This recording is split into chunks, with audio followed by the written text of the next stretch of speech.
We're back in the TEDx studio in Amsterdam, and I'm joined now by wilderness guru, so to speak, Alan McSmith. Fresh from the wilderness, I might add. I'll talk to you in a little bit. Let's just get acquainted first. Sure. Alan McSmith.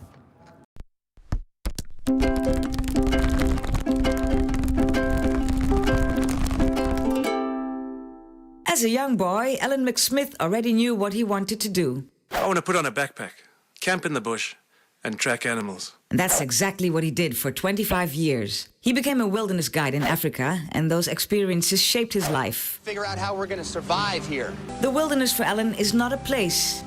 It's an attitude, a behavior. The wilderness brought balance to his life.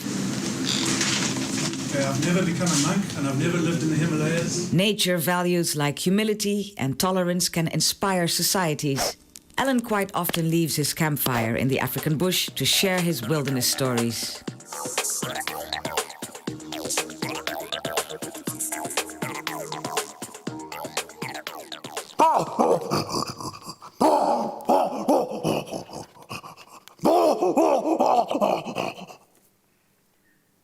So, Alan, when did you first realize the importance of nature?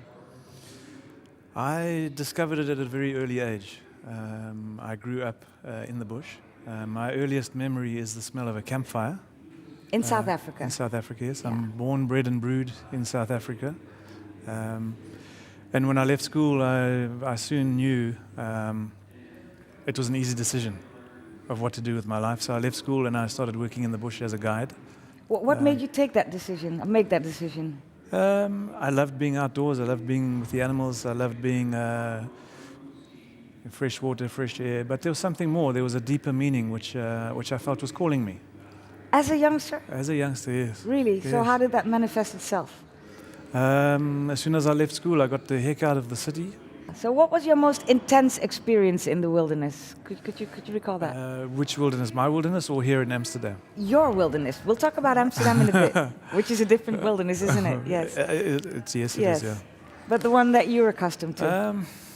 I think being close to animals. I spoke about elephants in my talk, and elephants are big. They are intelligent. They're extremely intelligent. They're very powerful. They can be dangerous, but there's a gentle side to them. Very social animals. Very social, yes. Incredibly intelligent. What is it we can learn as humans from elephants? If you spend time with elephants, you understand that we're very similar. We're very similar, and if you look at how elephants interact with one another, how tender they are with their calves, how they help each other out in times of drought. They even have morning rituals. They do, don't they? When one dies. They do. Yes. They weep tears, and I think we can come back to ourselves when we spend time with animals like that. Yes. Do you actually communicate with them, or do you observe them?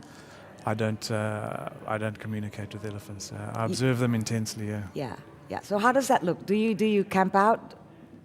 Yes, what we do, our work takes us out into the bush a lot. We do walking, a lot of walking, a lot of canoeing.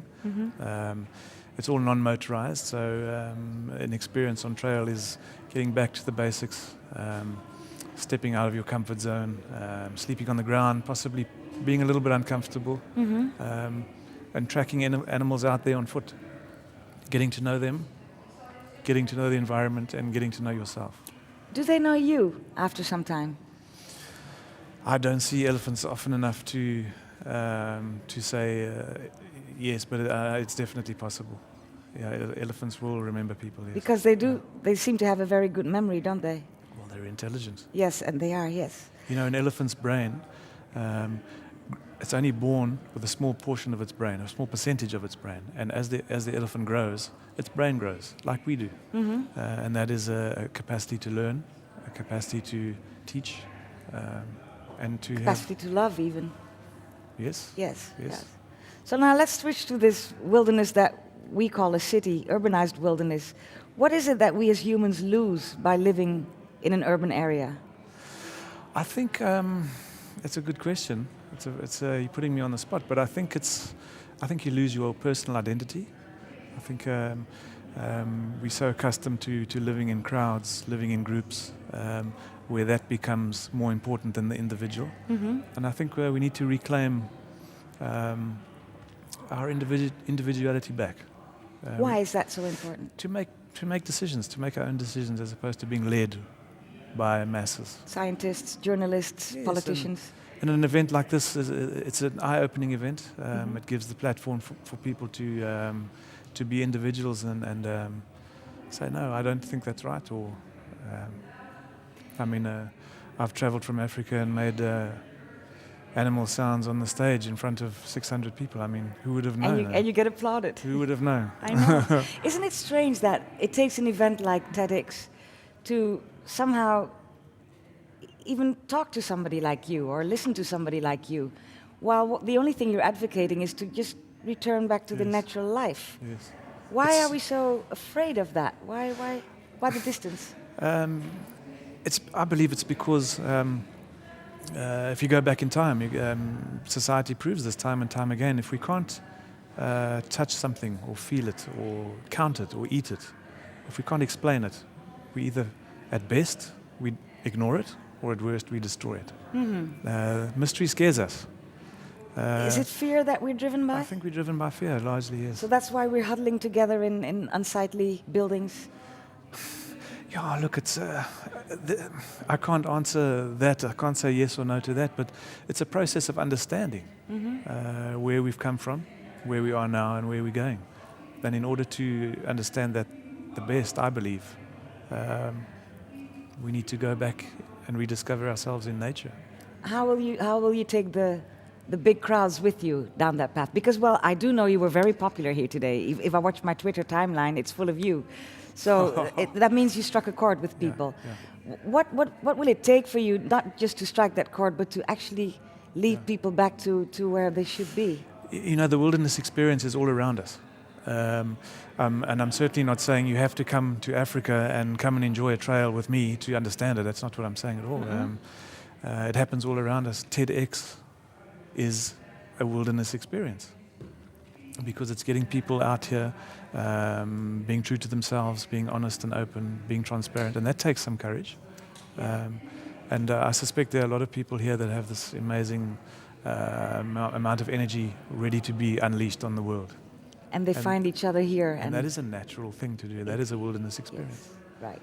So being able to share that, I call it backbone, trying to be, daring to be different from the norm. Yes. Being able to share that with a group of people like today, that's what's going to help us out. I believe so. And it's about finding the middle road. I mean, we can't all drop out and become monks in the Himalayas and we on one side of the scale, and we can't all become multi-million euro boardroom CEOs on one. Those are two ends of the scale, but somewhere in the middle, each one of us has a place. And we should just claim that place. And we need to be guided by possibly a simple set of standards, which is, for me, is nature. Yes. Well, thank you very much. Time flies when you're having fun. Just one last question. You gave everybody in the audience something. What was that? A stone. A stone. Yeah. Why? To remind people of this day, a simplistic reminder of a moment of inspiration. Tangible. Yeah, something tangible that you can keep in your pocket, on your desk, and if you touch it, you can say, "Well, I can bring myself back to a point in time, whether